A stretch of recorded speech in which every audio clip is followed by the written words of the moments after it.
கருணை கடலாம் காதர் வலியின் காரண சரிதம் கேளுங்கள். கருணை கடலாம் காதர் வலியின் காரண சரிதம் கேளுங்கள். அருமை நாதர் ஷாஹுல் ஹமீதொலி அற்புத சரிதம் கேளுங்கள். அற்புத சரிதம் கேளுங்கள். கருணை கடலாம் காதர் வலியின் காரண சரிதம் கேளுங்கள்.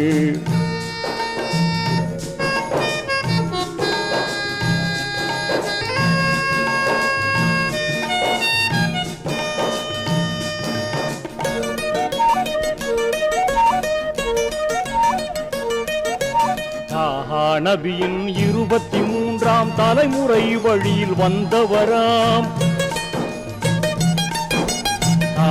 நபியின் 23ஆம் தலைமுறை வழியில்